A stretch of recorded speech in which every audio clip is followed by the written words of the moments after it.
The last ember in the hearth exhaled a faint orange breath, a dying heart in Silas Blackwood's vast cold cabin. He watched it, a silent communion, as if in its fading light he could glimpse his own life's shimmering echoes, vibrant beginnings, fierce passions, and the slow, inevitable fall into ash and memory. His dwelling, a rough-hewn sanctuary of logs, stood deep within the whispering peaks, a world removed from human touch. Days ago, snow had begun its relentless descent, swaddling the landscape in an indifferent, pristine white, a perfect shroud. He traced a callous thumb over the rim of a chipped tin mug, the lukewarm chicory offering scant warmth against the chill seeping into his bones. His gaze drifted across the familiar confines. The worn leather of his armchair, shelves meticulously ordered with dried herbs and preserved foods, the rack where old Betsy, his rifle, gleamed faintly in the gloom. Each object held a whisper of a life he was poised to discard. He was old, yes, countless winters etched around his eyes, but it wasn't age that had hollowed him. It was loss, a cumulative weight that had finally snuffed the last flicker of purpose within him. He had outlived every soul he cherished, every memory. Nothing remained but to dissipate, a wisp of smoke into the indifferent sky. Silas rose, his movements stiff but fluid with long habit. There was no wavering, only a quiet, grim resolve, the efficiency of a man who had choreographed this departure for months, perhaps years. First, a small leather-bound journal met its end in the dying embers, pages curling and blackening, ink dissolving into nothingness. No record, no trace. Then, a few faded sepia photographs, smiling faces that now felt like specters, followed the journal into the hungry flames, their laughter turning to smoke. Next, he began to pack his rucksack, not for a journey to another town, but for an ascent into the higher, airless reaches of the mountains. He selected only the stark essentials: a compact axe, a coil of rope, flint and steel, a small pouch of dried venison, and a tin of pemmican. Thick wool socks, a fur-lined coat, and sturdy boots, all well worn but meticulously maintained, became part of the sparse inventory. Every item was a tool for survival, designed to extend his final days in the wilderness, allowing him to orchestrate his own cessation. He wasn't actively seeking death, but a quiet disappearance. Let the snow claim him. Let the wind chant his elegy. He scattered the remaining flour, sugar, and coffee into the fire, ensuring no edible trace would draw scavengers to the cabin too soon. A ladle of water doused the last ember, filling the air with a ghost of heat before it too vanished. The cabin plunged into deeper shadow, colder, emptier. Silas donned his gloves, their leather soft and supple from years of use, then extinguished the oil lamp. Absolute darkness claimed the room, broken only by a faint sliver of moonlight through the single window. He stood for a long moment, inhaling the scent of aged wood, pine needles, and stale smoke. No regret, no fear, only a profound weariness. He reached for old Betsy, checking the chamber, feeling the familiar heft of the rifle in his hands. It would be his companion, his silent guardian, until the very end.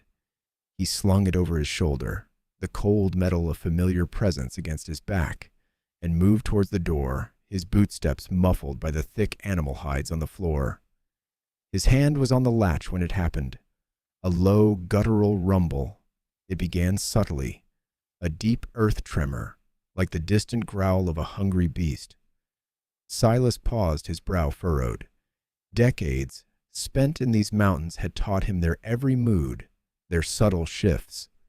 This was different. Not the wind, nor the groan of settling timber. The rumble grew, resonating through his boots, up his legs, into his chest.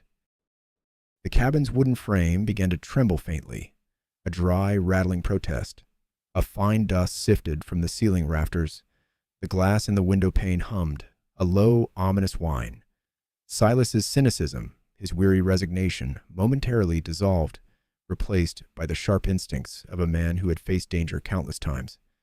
His eyes, though aged, sharpened, scanning the darkness, listening. The sound emanated from the north, from the treacherous Blacktooth Pass.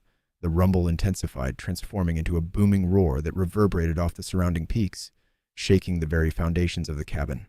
A loose pot clattered from a hook, hitting the floor with a dull thud.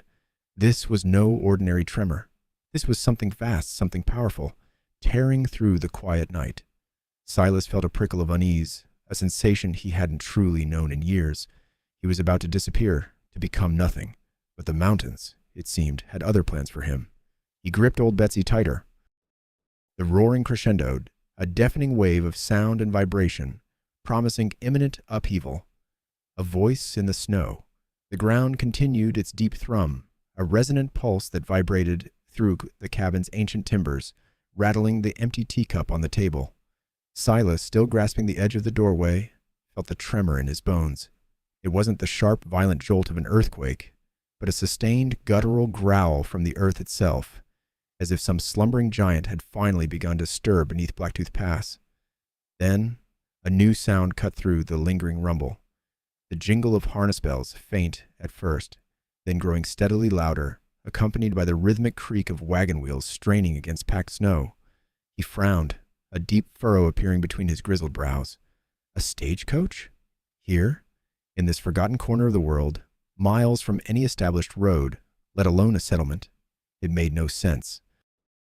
His cabin was a ghost in the landscape, a relic known only to the wind and the occasional deer. The jingle intensified, followed by the snorts of horses and the muffled shouts of a driver.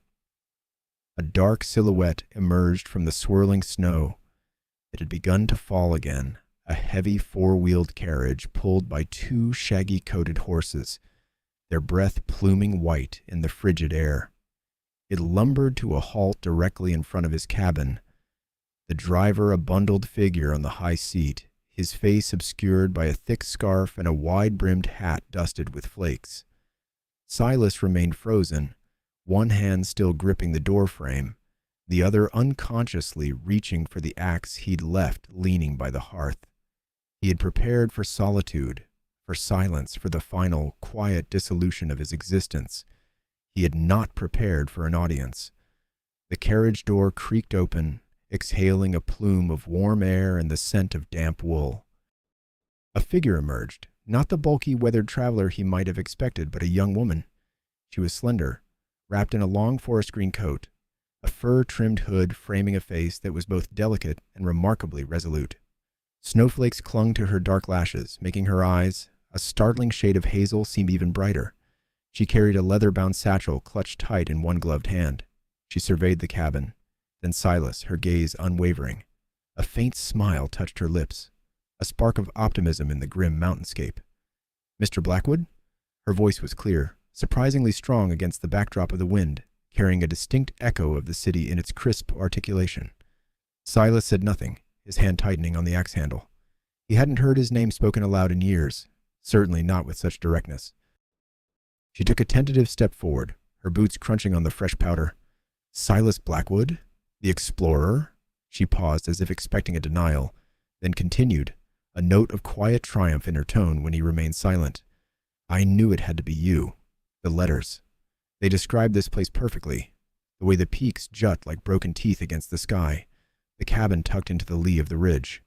Silas stared, his mind reeling. Letters? What letters? And who was this woman, speaking of him as if he were some figure from a forgotten tale? "My name is Ilara Vance," she offered, taking another step, her gaze full of earnest conviction. "I've come a long way, Mr. Blackwood, from Hearthwood." Hearthwood.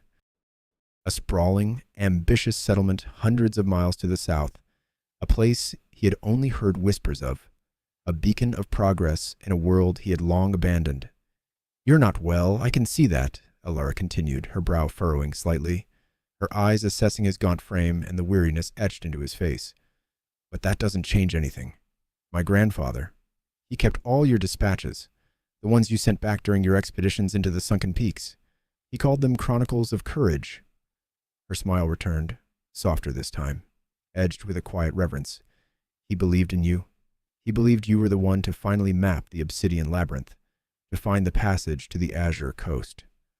Silas felt a bitter laugh catch in his throat. The obsidian labyrinth, the azure coast, fables, whispered around campfires, impossible dreams that had nearly cost him everything, that had ultimately cost him what little he had left. He had not been an explorer for decades, but a ghost, haunting the edges of a life he no longer recognized. "I understand you've retreated," Alara said, her voice softening further, picking up on his silent dissent.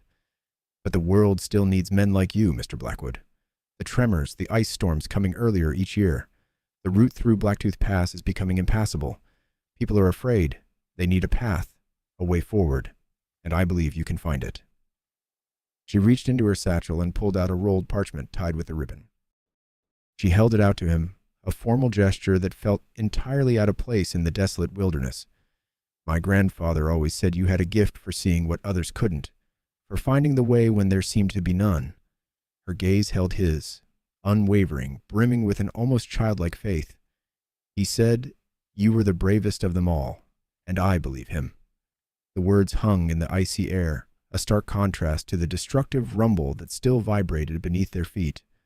Silas looked at the parchment, then at Alara Vance, this improbable woman who had arrived on his doorstep, shattering his carefully constructed solitude with a single impossible request. She saw him not as the broken man he was, but as the hero of her grandfather's letters, a specter from a past he had painstakingly tried to erase, and in her hopeful eyes he saw a reflection of a life he had thought long dead. The explorer's mask, the familiar tang of pine and damp earth, once Silas's sanctuary, now seemed to taunt the growing disquiet within him. Alara Vance's steady gaze felt like a physical weight, pressing against the fragile edifice of his seclusion. He observed her, a young woman whose features, despite the travel dust, held a vibrant clarity utterly foreign to his own world of muted grays. She spoke of Blacktooth Pass, of perils and the urgent need for a new route, and with each utterance she unknowingly chipped away at the crumbling monument to his former self. "The pass was always treacherous," Silas managed, his voice a gravelly murmur, a stark counterpoint to the booming confidence he'd once commanded. He worried a loose thread on his worn sleeve, avoiding her eyes. "Even in my day, it claimed many." Alara leaned forward, her conviction undimmed. "My grandfather said you were different, that you saw what others missed. He devoured your journals, Silas. He believed you understood the mountains better than anyone alive." Her earnestness was a potent elixir, stirring something long dormant in Silas's chest. Not pride, but a faint stirring of a desire to be acknowledged, even if through a distorted lens. He cleared his throat, the sound rough. "Your grandfather was overly generous." He felt the explorer's mask, a heavy dust-laden thing, being reluctantly unhooked from its forgotten nail. Its rough edges grazed his skin, a ghost of a life long past. The Silas Blackwood she envisioned was a man of iron will and unwavering resolve, a pioneer. The man before her was a wraith, haunted by the very paths he'd once forged. "He spoke of your expedition to the Whisperwind Peaks," Alara pressed on, oblivious to his internal torment. "How you navigated the treacherous ice falls and discovered the Sky River Springs. He said you possessed an instinct, a profound connection to the wilderness." Her words were like brushstrokes, sketching a portrait of a man Silas barely recognized, yet one he found himself increasingly compelled to inhabit. "The Whisperwind Peaks," he repeated slowly, tasting the syllables. He recalled the biting wind, the endless expanse of white, the groaning ice beneath his boots. He remembered the gnawing fear, the exhaustion that stole his sleep, and the profound, aching solitude. None of that, of course, made it into her grandfather's tales. Those were for the books, for the legend. Ilara's eyes gleamed with clear, unwavering ambition. "We're building a new settlement, Hearthwood. further north beyond the current trade routes. We dream of a place where the land is honored, where we live in harmony with the wild, not against it. But to flourish, we need a safe passage. The existing routes through the Blacktooth are no longer viable. Too many caravans lost too many lives. She paused, her gaze locking onto his, a silent plea in their depths. My grandfather said you were a man who could see beyond the obvious, that you could forge a path where others saw only impenetrable walls. Silas looked away, his eyes settling on the rough-hewn table, its surface scarred by years of use. He thought of his quiet ambitions, his slow withdrawal from the world, the peaceful oblivion he had so carefully cultivated. Ilara's words were a wrecking ball, demolishing the carefully constructed walls of his solitude. She was asking him to don the mask, to become the legend, not for renown or riches, but for a vision, a community, a future he hadn't considered himself a part of. The silence stretched, broken only by the distant caw of a crow.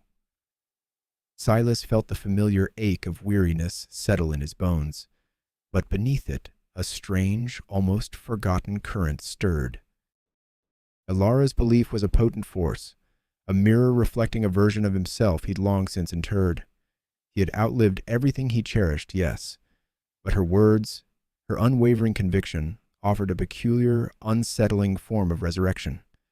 It was a terrifying prospect to reclaim the mask, to feel the weight of expectation once more.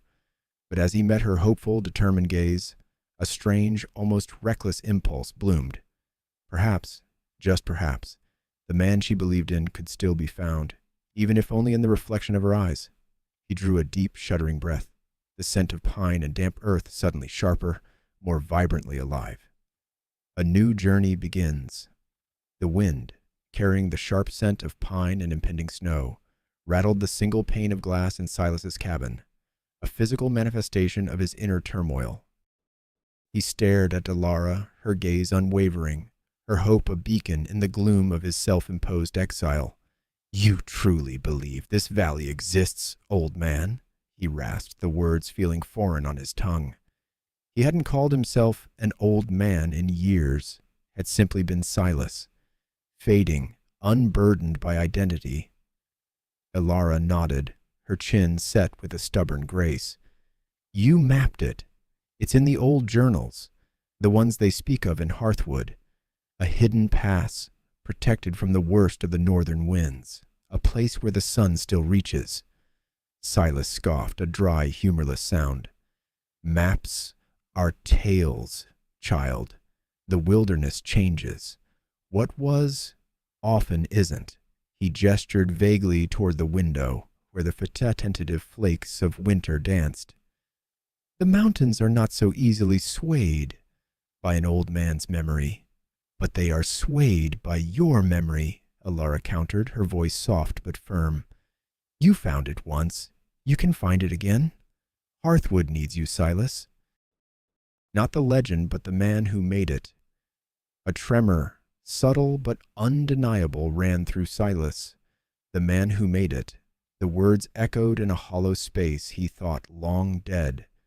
He saw, for a fleeting second, the younger version of himself, vital and driven, with a compass in one hand and a dream in the other. He saw the faces of those he'd lost, their smiles fading like embers. Was there anything left to salvage? Any purpose beyond simply ceasing to be? He closed his eyes, exhaling slowly. It will be a brutal journey, he warned, opening his eyes to fix Ilara with a hard stare. The cold will bite. Provisions will run thin. Some may not make it. We understand the risks, Ilara replied, her conviction unwavering. We are not fools. We are desperate. Desperation. A language Silas understood intimately. He looked around his cabin at the sparse furnishings, the dust motes dancing in the weak light, the quiet solitude he had cultivated for years. It was a tomb, not a home. Perhaps it was time to leave, not to disappear, but to be led for once by something other than grief. Very well, Silas said, the words heavy with a reluctant acceptance. Gather your people. Pack light, pack smart. We leave at first light. A wave of relief washed over Alara's face, swiftly replaced by a fierce determination. She nodded sharply and hurried out, leaving Silas alone in the sudden silence of his decision. He felt a stir of something unfamiliar, not hope, not excitement, but a faint, almost imperceptible hum of anticipation.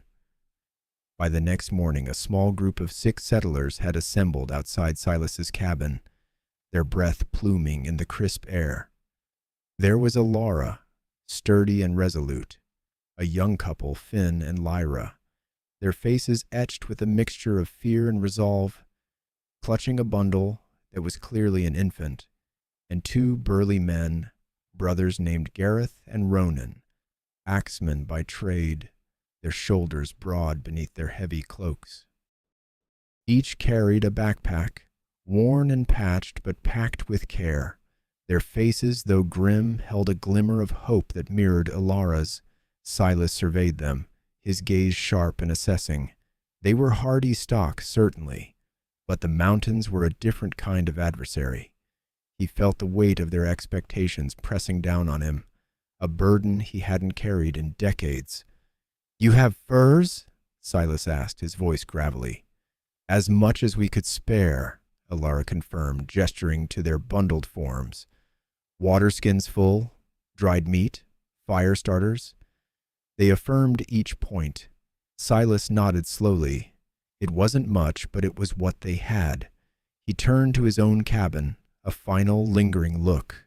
The rough-hewn walls, the smoke-stained hearth, the memories that clung to every shadow. It had been his sanctuary, his prison. He felt no sadness, only a quiet finality. He picked up his own worn pack, surprisingly light, and secured his old, reliable ice axe to the side. He felt the familiar heft of it, a ghost of strength in his weathered hands. He turned away from the cabin, from the life he had been so determined to let fade, and faced the rising sun, a pale promise of a new day. "The way will be hard," Silas announced, his voice carrying surprising authority. "No complaints, no turning back. We move as one, or we don't move at all." He met each of their gazes, letting his words sink in. He turned, not looking back at the cabin, and began to walk, his pace slow but steady, toward the dark, looming silhouette of the mountains. Alara fell in beside him, followed by the others, their footsteps crunching on the frozen earth. The only sound was the wind, whistling a mournful tune through the trees, and the soft, rhythmic creak of their packs. A new journey, against all odds, had begun. The mountain's test. The first light of dawn was a grudging smear of gray against the endless white. Snow, driven by a wind that seemed to strip the very warmth from one's bones, swirled around them, erasing the path they had just broken. Every step was a battle against the drifts, a plunge into knee-deep powder that sapped strength with alarming speed. The young couple, Lyra clutching her bundled infant, and Finn, his face already etched with exhaustion, moved with a quiet desperation. Behind them, the 2 axemen, Ronan and Bram, their broad shoulders hunched against the gale, took turns breaking trail, their breath pluming like smoke signals in the frigid air. Silas, surprisingly, found a rhythm. His movements were slow, deliberate, each footfall placed with the measured caution of a man who knew the mountain's tricks.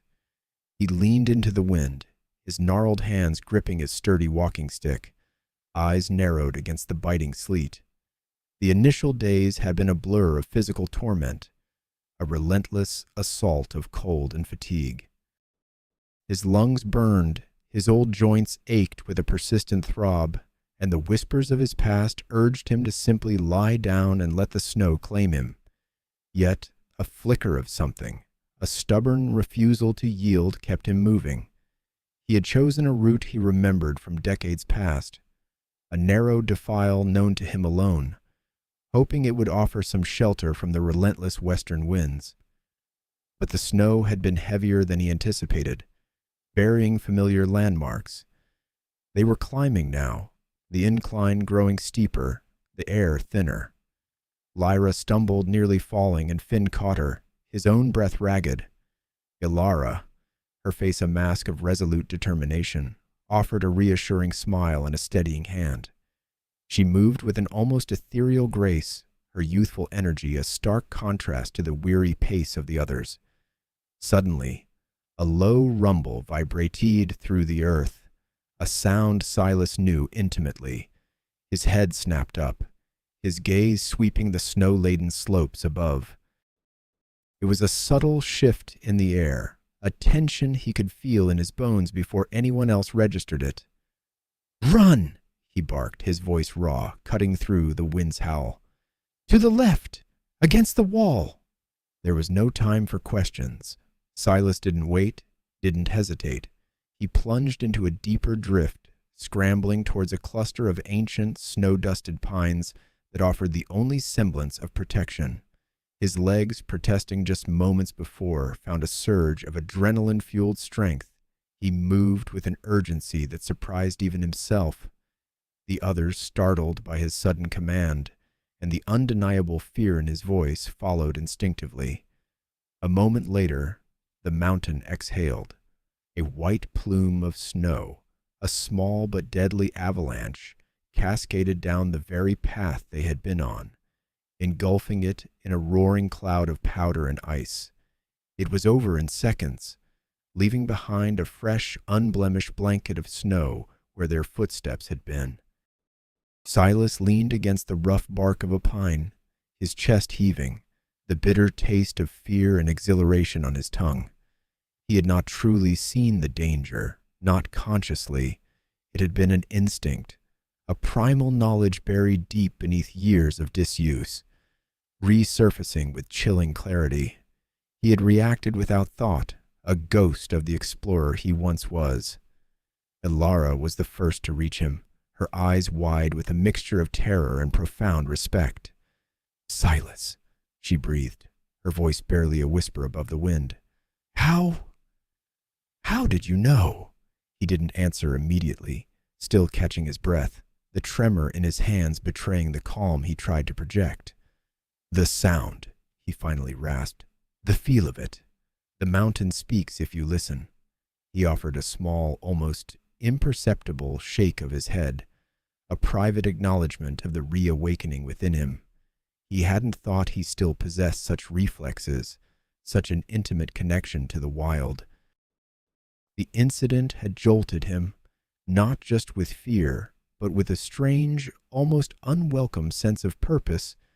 Ilara watched him, her gaze lingering on the lines etched around his eyes, the way his shoulders, though slumped with age, still held a hint of their former breadth.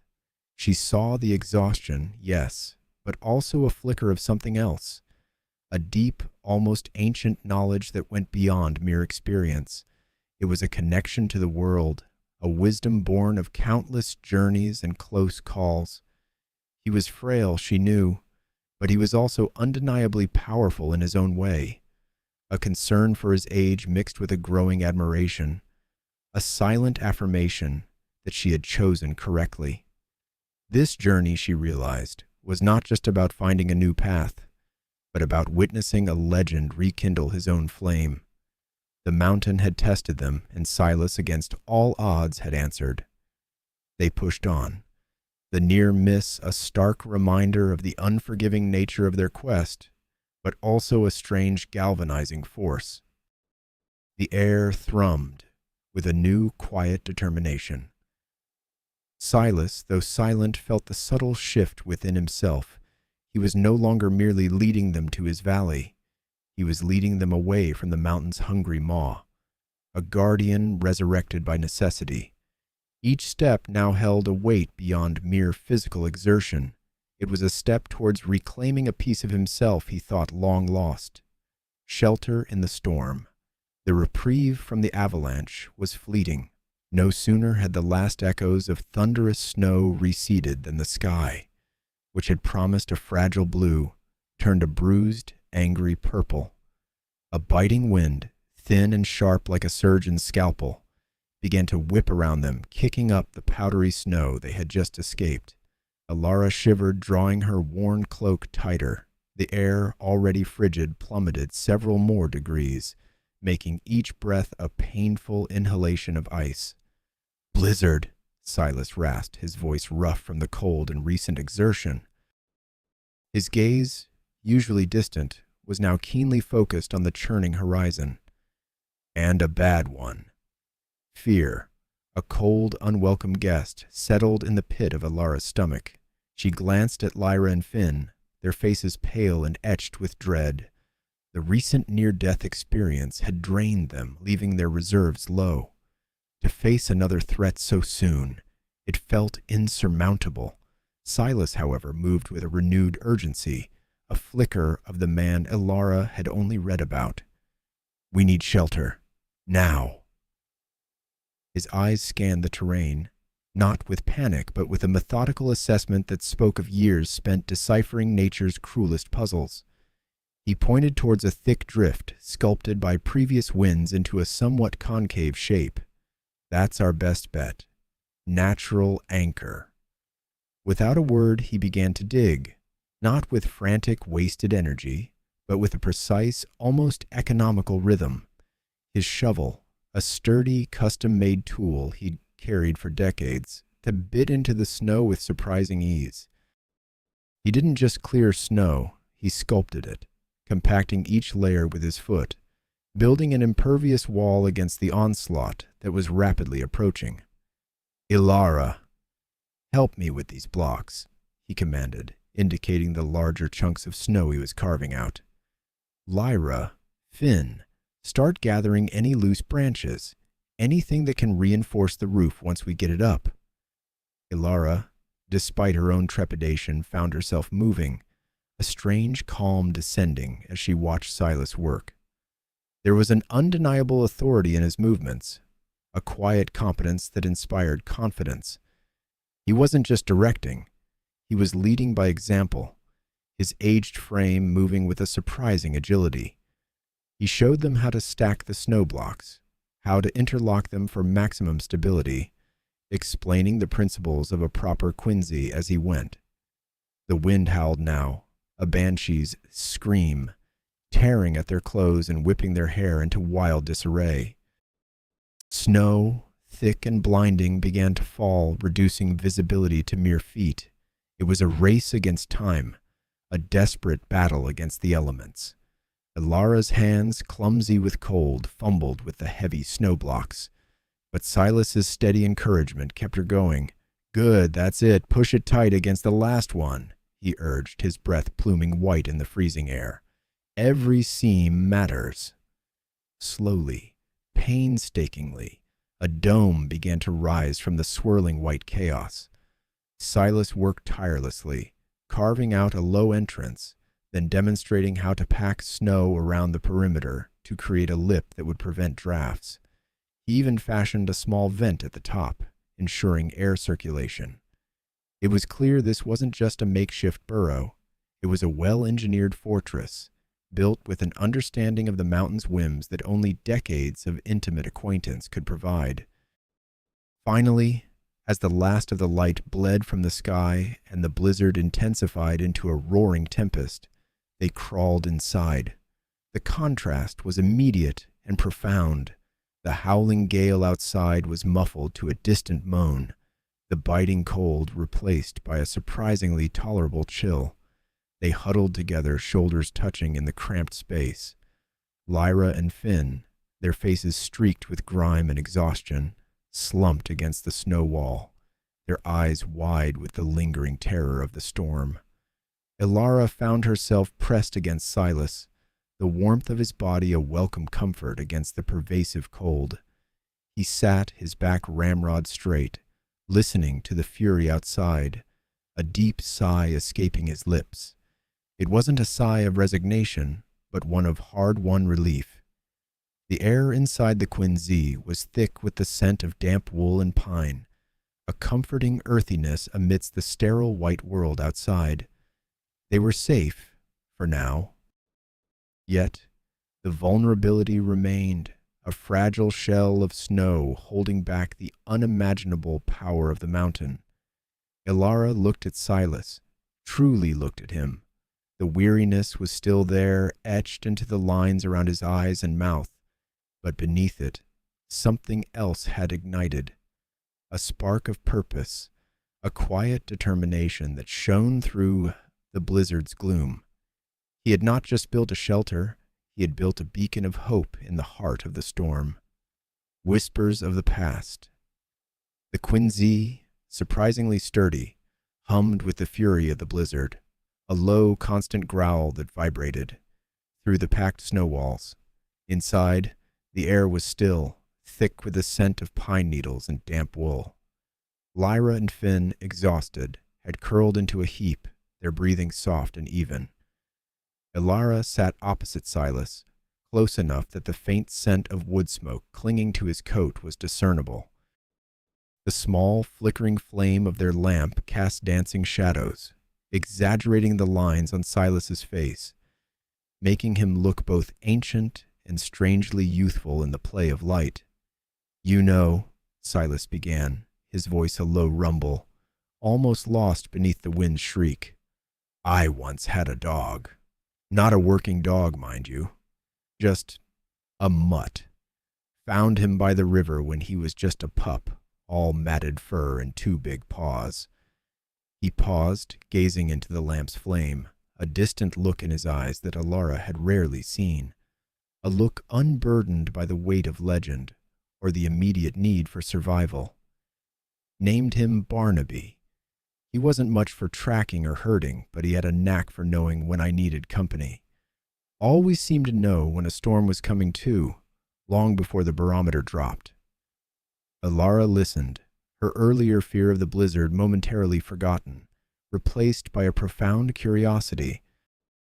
She watched Silas's hands, gnarled and scarred, as they rested on his knees, no longer clenched with tension but relaxed, almost tender.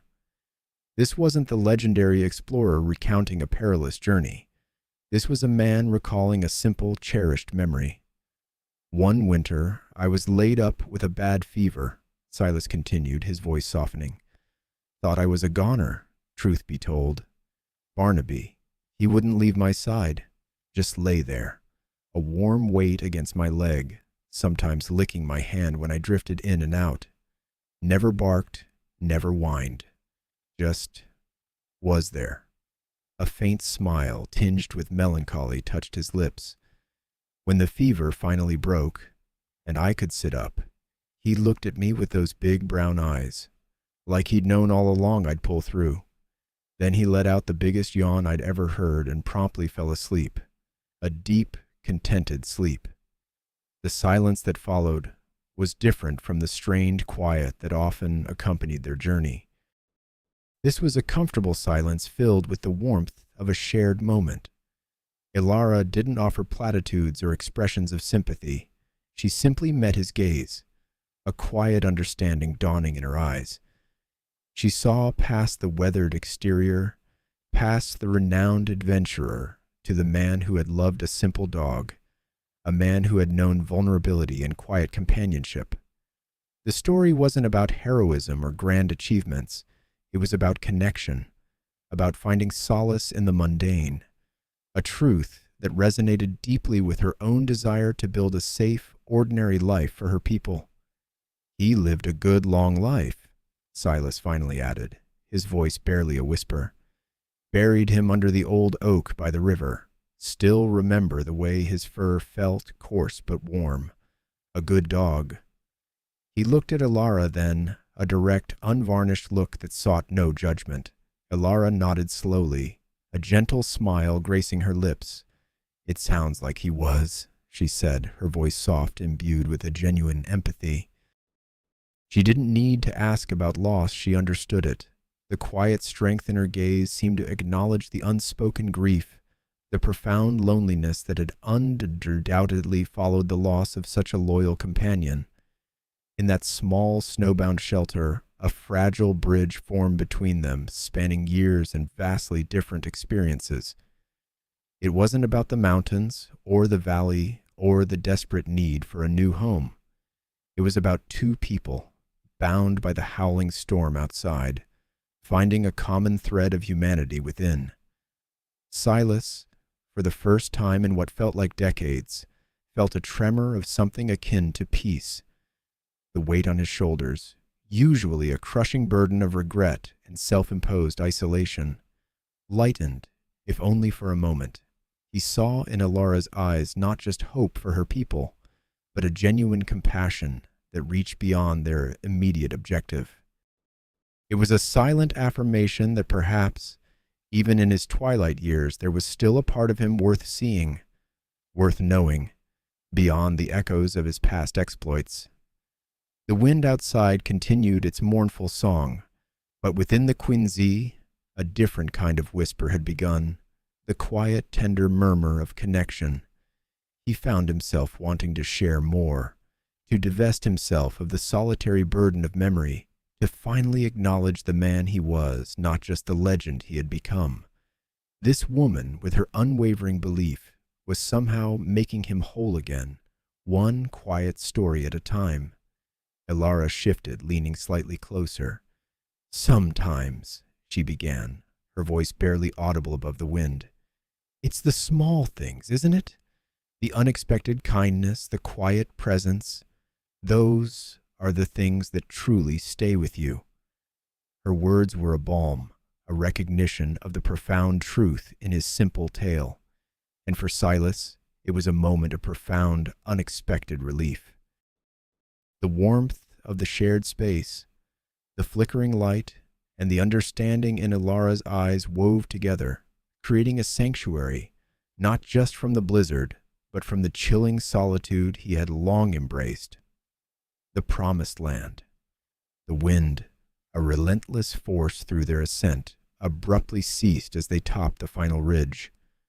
Below, nestled between ancient snow-dusted peaks, stretched the valley. It wasn't the lush Eden some had envisioned during their arduous journey, nor the desolate expanse Silas had braced for. Instead, a tapestry of muted greens and browns unfolded, bisected by a winding river that gleamed like a silver ribbon beneath a reticent sun.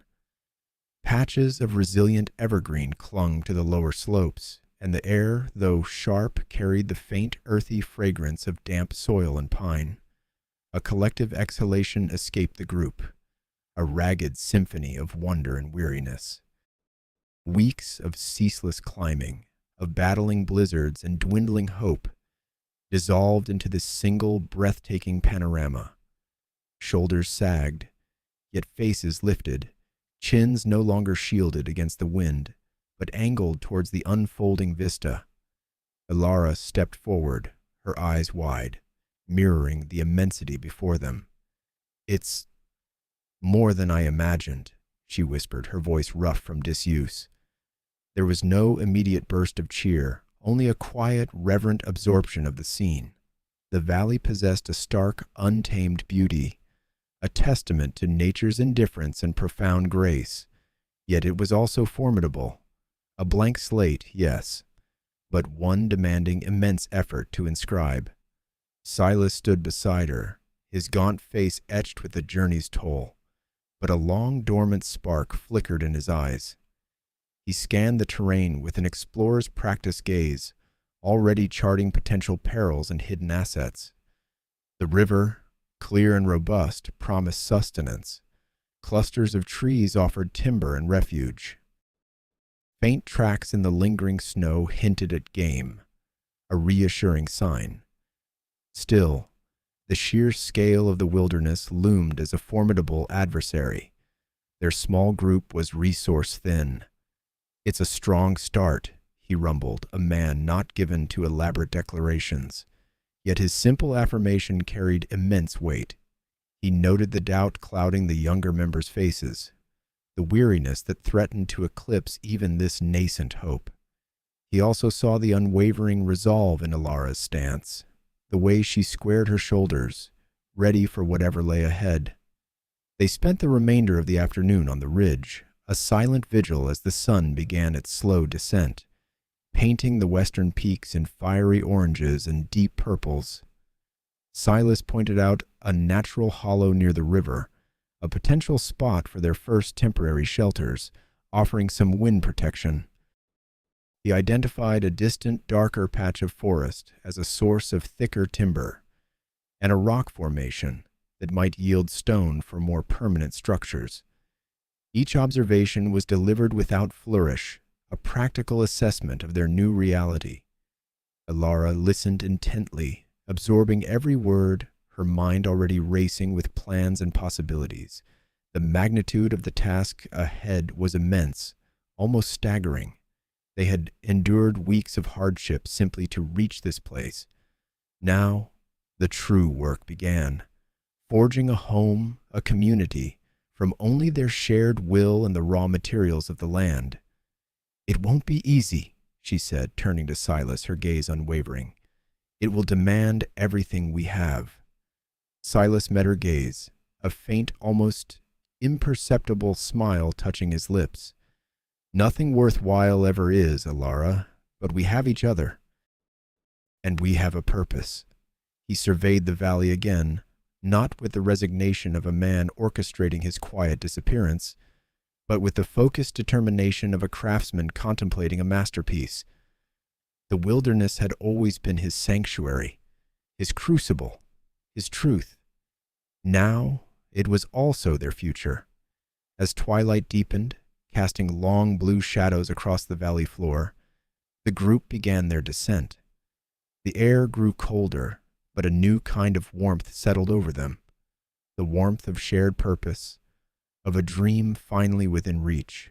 The descent was slow, punctuated by the crunch of their boots on the frozen earth, the occasional hoot of an owl, and the murmur of the river growing louder with every step. Alara walked beside Silas, the exhaustion in her bones a dull ache, but her spirit invigorated. She envisioned the valley floor transformed, smoke curling from hearths, the laughter of children echoing between the peaks, crops growing in orderly rows. It was a daunting vision, but no longer an impossible one. The legend had guided them here, but the man, Silas, the one who had shared his vulnerability and quiet strength, was the one who would lead them in building this new world. They reached the valley floor as the first stars pricked the inky sky. The silence here differed from the piercing quiet of the high mountains. It was a breathing silence, alive with the subtle movements of the unseen, the promise of a future unfolding. They pitched their makeshift camp by the river, the fire's crackle a comforting counterpoint to the vastness around them. As Alara watched the flames dance, she felt a surge of renewed hope, a fierce determination to see this through. This untamed land was a blank canvas, and with Silas by her side, she knew they would paint a future worth fighting for. The promised land was not a gift, but a crucible, and they were ready to meet its challenge. Hands in the earth. The valley, initially a spectacle of wild promise, quickly revealed its more unyielding nature. Every tree felled, every stone shifted, every patch of earth cleared felt like a battle against ancient, stubborn forces. Hands, soft from years of less strenuous toil, blistered and bled. Muscles screamed in protest, and the relentless sun baked the exposed skin, turning faces leathery and eyes weary. Silas moved among them, a silent whirlwind of efficiency. He didn't instruct much. Instead, he demonstrated his movements economical and practiced. He showed them how to grip an axe to maximize leverage, how to roll a boulder with minimal strain, how to gauge the lean of a tree before the first cut. Alara, for her part, refused to be a mere overseer. She hoisted logs alongside the strongest men, her breath ragged, her hair constantly falling across a face streaked with dirt. She learned quickly that the axe, for all its simple design, demanded a rhythm, a give and take that was both exhausting and, in its own way, meditative. Her shoulders ached with a deep, persistent throb, but the sight of the first rough-hewn walls taking shape, even if crooked and uneven, filled her with a fierce satisfaction. This wasn't merely survival, it was creation, a testament to their collective will. Days bled into weeks. The initial excitement waned, replaced by a grim determination. The air filled with the thud of hammers, the rasp of saws, and the occasional frustrated cry. One particularly difficult afternoon, as they wrestled with a massive root system that seemed to anchor itself to the very bedrock, a sharp metallic snap echoed through the clearing. All activity ceased. They turned to see Hamish, their strongest, most good-natured worker, staring down at the shattered handle of their only pickaxe, the metal head lying uselessly in the dirt. A collective groan rippled through the group.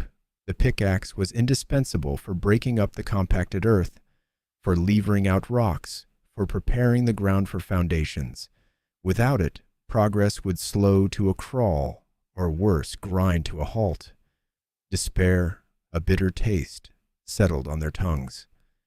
Hamish, usually so stoic, slumped against a half-felled tree, his face etched with utter defeat. Silas walked over, his eyes scanning the broken tool. The wooden shaft had snapped cleanly, splintered at the stress point where it met the steel head. He knelt, picking up both pieces, his fingers tracing the rough edges. A hush fell over the weary settlers, their eyes fixed on him, a desperate hope flickering in their gazes. They had seen his legendary feats of navigation, his uncanny ability to read the land, but this was different. This was about brute necessity, about keeping their nascent settlement from collapsing before it had even truly begun. He didn't offer platitudes or reassurances. Instead, he rose and moved towards a small pile of discarded wood Ilara had pointed out earlier, remnants of a fallen oak they hadn't been able to fully process. He selected a stout, straight branch, about as thick as his wrist. Then, from the pouch he always carried, he produced a small, sharp blade and a length of rawhide. He began to work, slowly, methodically.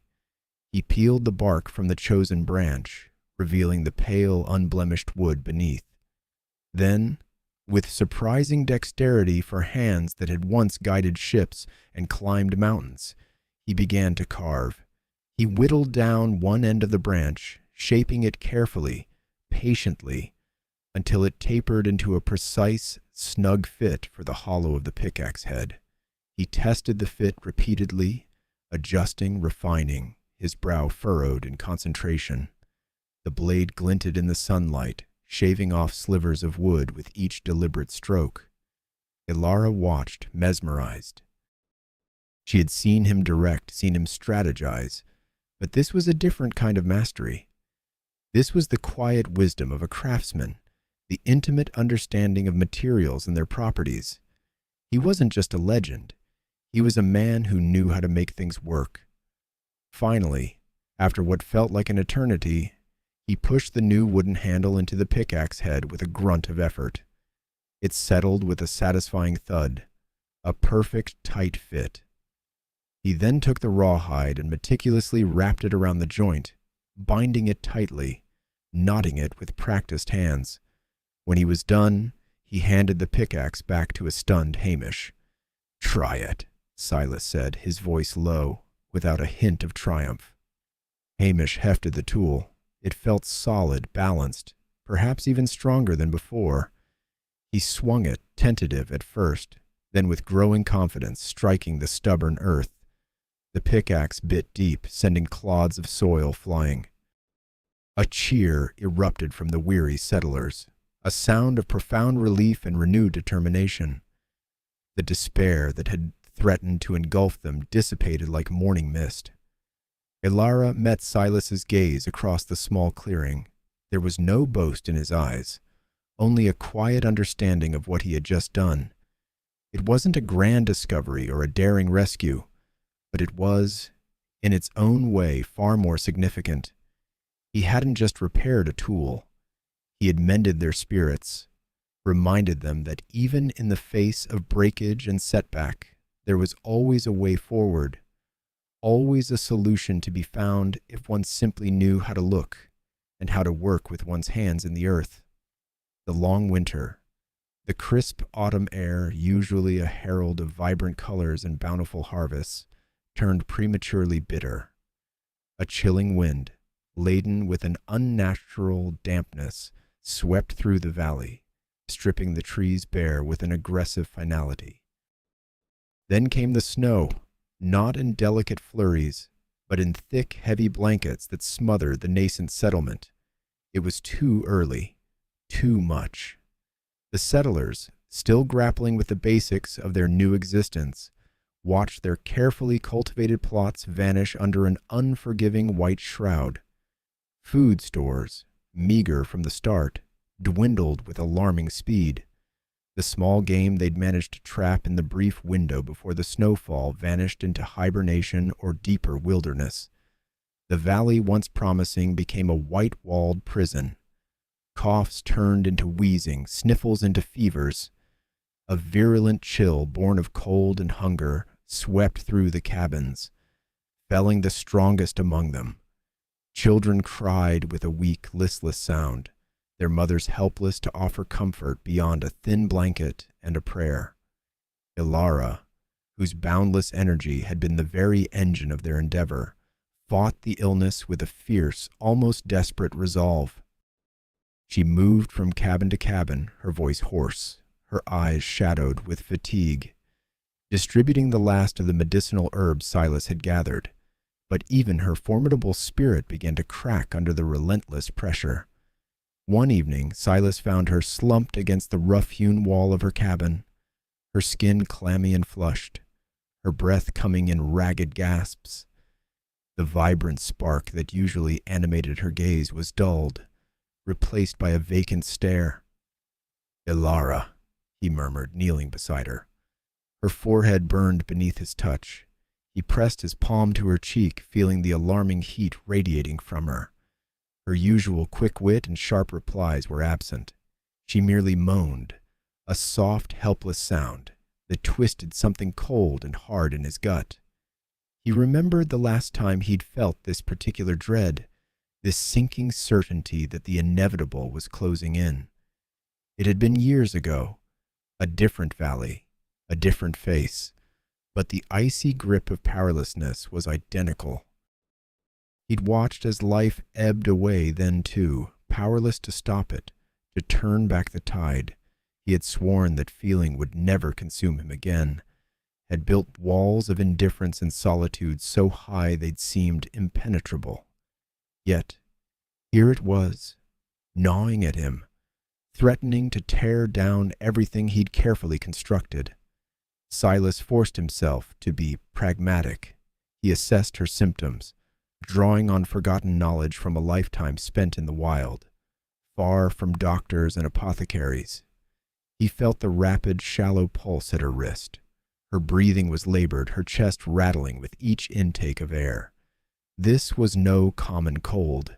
This was the gripping sickness that had already claimed 2 of their number.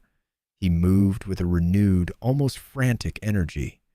He stoked the small fire in her hearth, coaxing the dying embers into a roaring blaze. He boiled snow for water, then crushed the last of his wintergreen leaves, steeping them into a potent, bitter tea. He found a piece of dried venison, a scrap he'd been saving for emergencies, and began to shred it, hoping to coax some sustenance into her.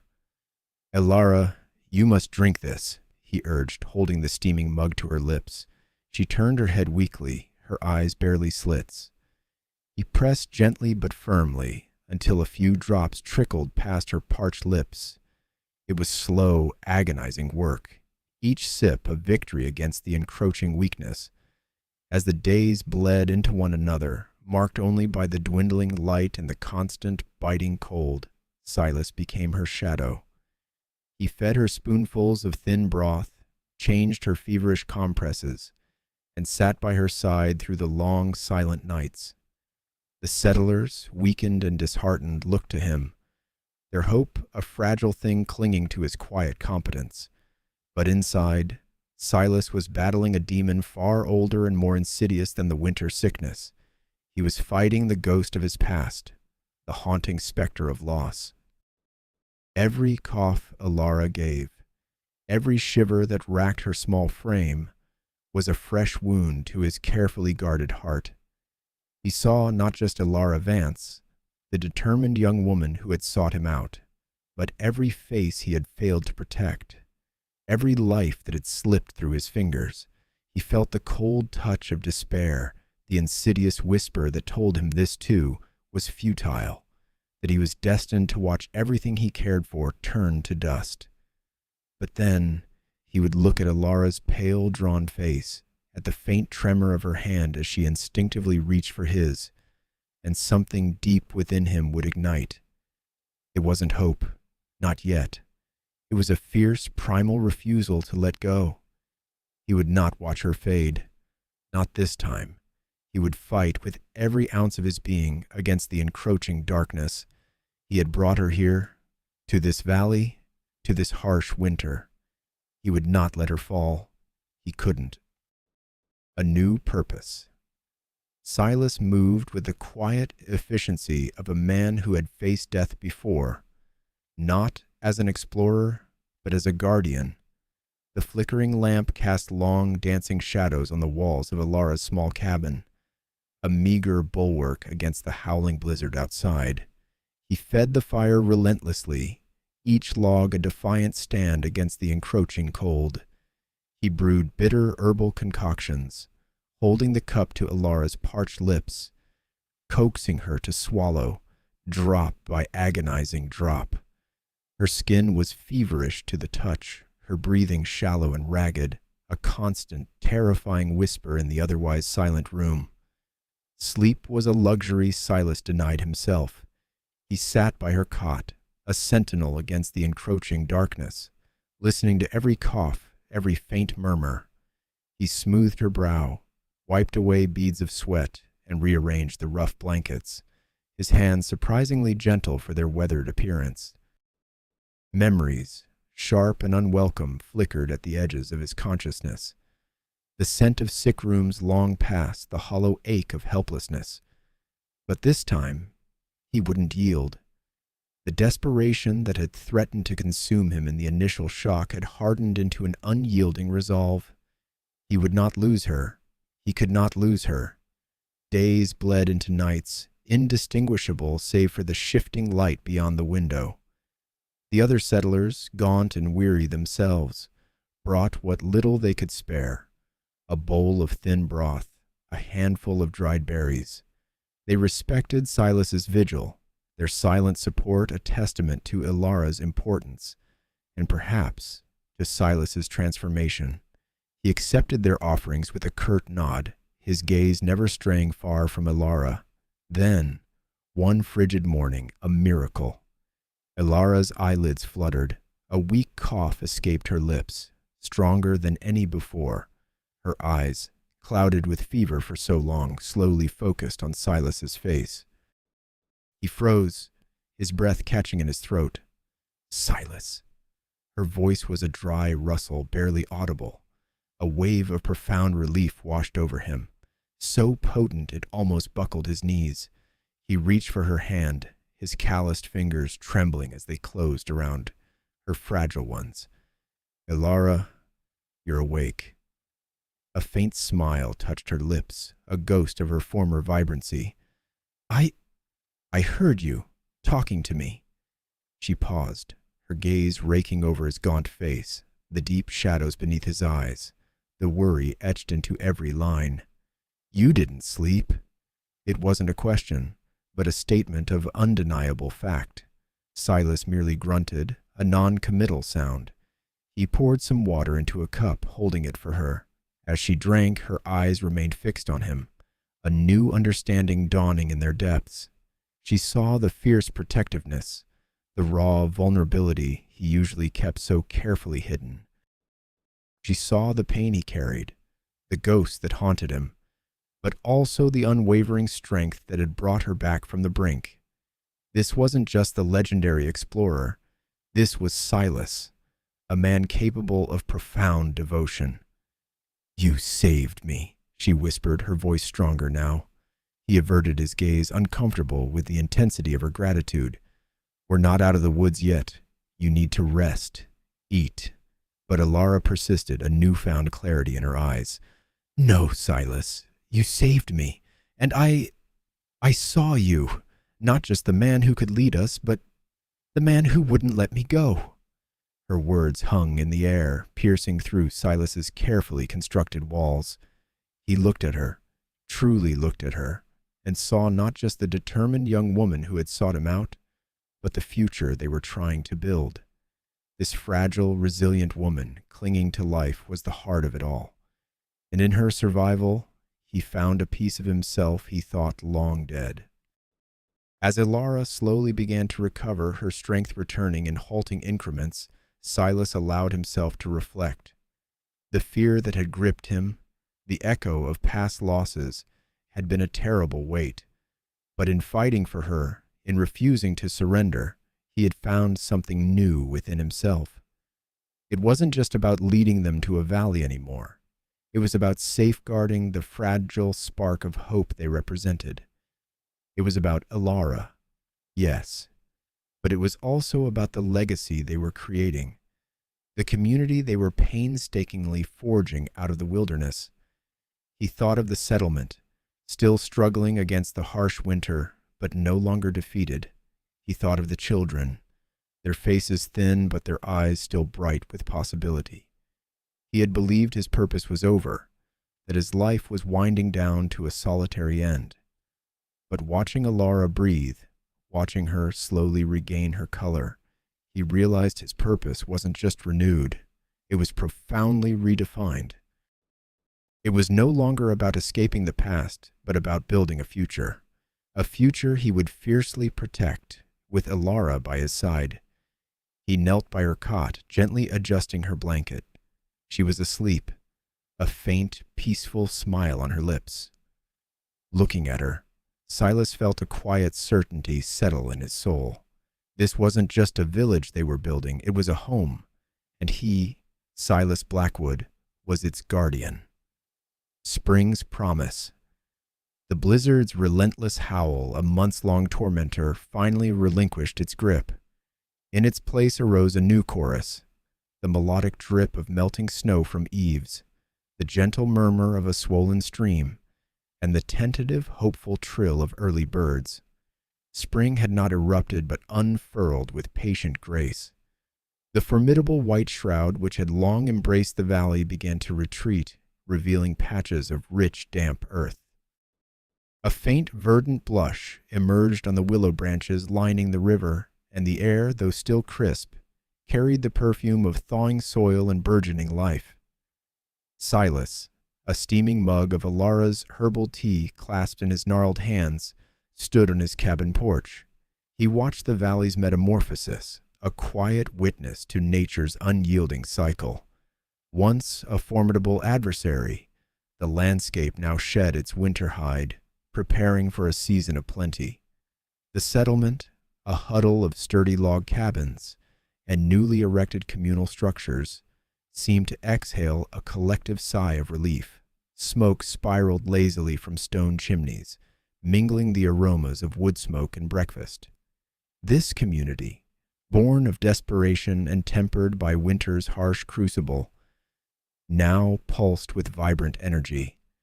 Children, despite the lingering chill, chased each other through muddy lanes, their laughter echoing through the awakening valley.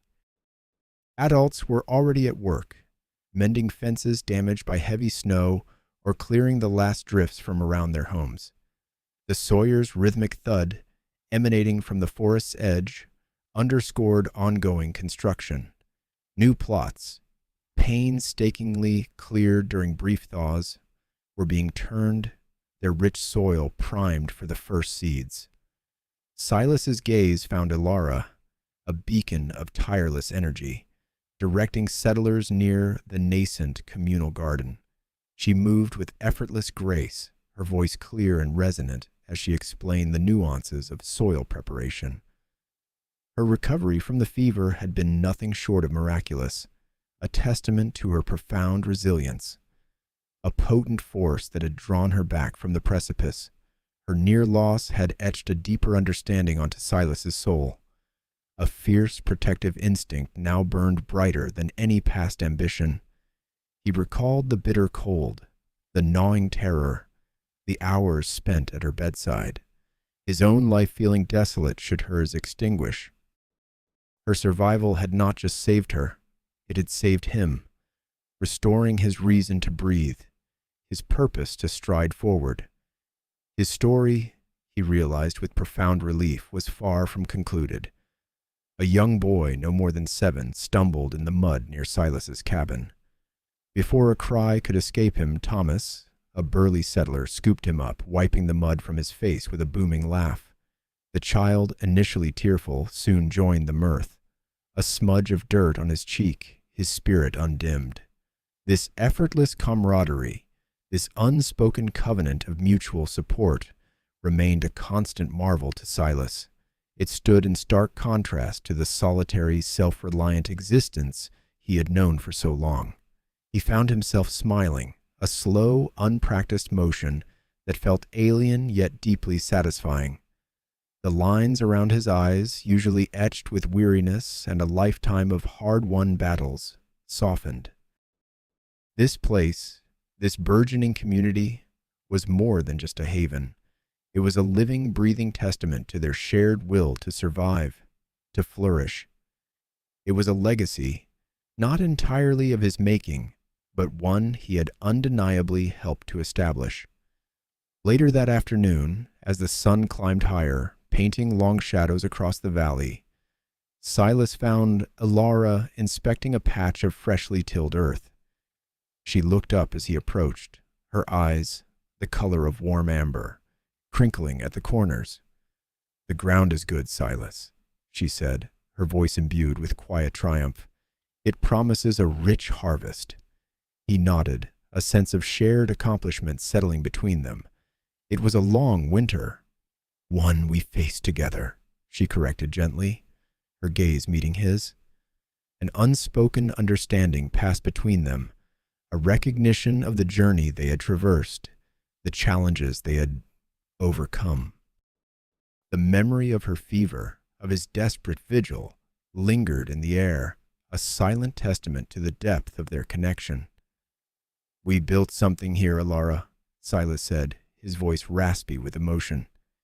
He gestured to the burgeoning settlement, to the bustling activity, the laughter, the quiet determination. "Something that will last." She smiled, a genuine, radiant expression that chased away the last vestiges of winter's chill. "We did. And this is just the beginning." Silas looked out across the valley, the nascent green of spring slowly painting the landscape. The future stretched before them, not without its challenges, he knew, but filled with a promise he hadn't dared to dream of for decades.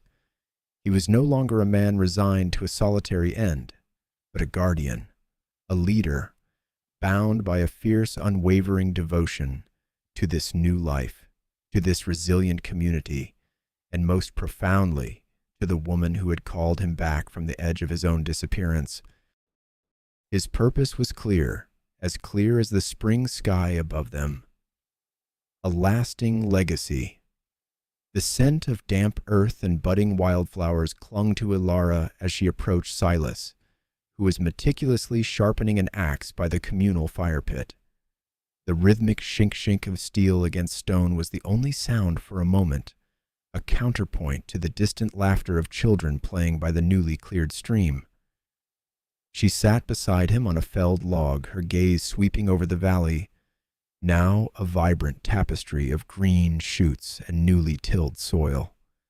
"It's beautiful, isn't it?" she murmured, not expecting an immediate reply. Silas paused his work, testing the blade's edge with his thumb, a faint line of concentration etched between his brows. "It will be truly beautiful once it's properly settled." His voice, once a gruff rumble, held a surprising note of quiet satisfaction. Ilara turned to him, her eyes soft with an emotion he couldn't quite name, but recognized as something akin to profound respect. "Silas," she began, her voice low, "I wanted to thank you. Not for the man I read about in those old expedition journals, not for the legend, the one who found impossible passes and charted forgotten lands. She met his gaze directly, her sincerity unwavering. I wanted to thank you for the man you are now, the one who built this, with us, the one who brought us through the winter, who stayed, even when it seemed hopeless. A flicker of something unreadable crossed Silas's face, a ghost of past weariness, perhaps, quickly replaced by a stoic calm. He resumed sharpening the axe, the familiar motion a comfort. I only did what needed to be done, Alara, what anyone would have done. She shook her head gently. No, not anyone. You could have left. You wanted to leave. I saw it in your eyes that first day on the stagecoach. You were ready for quiet disappearance, but you didn't. You stayed for us. You stayed for this. She gestured around the burgeoning settlement. And you've built something far greater than any discovery in an old map. You've built a home, a future, for people who had nowhere else to go. Silas set the axe down, the blade glinting in the afternoon sun. He looked at his calloused hands, hands that had once guided expeditions across continents, and now cleared fields, built shelters, and tended to the sick. A slow, almost imperceptible smile touched his lips, a genuine warmth that reached his eyes. Perhaps you're right, he admitted, his voice barely above a whisper. Perhaps this is different. He looked at Alara, a fierce protectiveness rising within him, not just for her, but for every soul in this valley. His purpose, once a fading echo of past glories, now resonated with a vibrant, undeniable clarity. He was no longer just an explorer. He was a guardian, a foundation. He stood then, a little taller, a subtle shift in his bearing that Alara noticed immediately. The old weariness that had clung to him for so long seemed to have finally shed its last vestiges. The weight of his past, the sorrow of his losses, still existed, but they no longer defined him. They were simply part of the journey that had led him here, to this moment, to this valley, to these people. A legacy, Silas said, his voice stronger now, resonating with a newfound conviction. That's what this is. Not just for us, but for those who will come after. A lasting legacy. He looked out at the valley, at the rows of communal gardens where settlers worked side by side, their voices carrying on the gentle breeze. He saw the budding orchard, the newly erected granary, the sturdy homes that dotted the landscape. He saw a future unfolding generation after generation, nurtured by the seeds they were planting today. His gaze lingered on the distant mountains, the same peaks that had once represented a formidable barrier, a final challenge. Now, they were simply the protective walls of their new world. He had once believed his life's purpose had ended with the last of his family, that his story was merely a collection of dusty journals. But Alara, with her unwavering belief, had shown him a different path, a new narrative. Silas Blackwood, the weary explorer, was gone. In his place stood Silas Blackwood, the guardian, the leader, the man who had found a new reason to live, a legacy that would ripple through the ages. He placed a hand on Alara's shoulder, a gesture of profound gratitude and shared understanding. Thank you, Alara, he said, his voice thick with emotion, for calling my name, for believing there was more. She looked up at him, her eyes mirroring his quiet strength. There always was, Silas, she replied, her smile radiant. You just needed a reason to find it again. He nodded, a sense of profound peace settling over him. He surveyed the thriving valley once more, the sun beginning its descent, casting long golden shadows across the vibrant green. He knew, with an unshakable certainty, that this valley, this community, this bond with Alara was his greatest achievement, a testament to a life not merely lived, but profoundly remade. His existence had meaning again, a purpose far grander than any solitary expedition could ever offer. This was his lasting legacy, etched not in stone, but in the beating hearts of a community he had helped to build.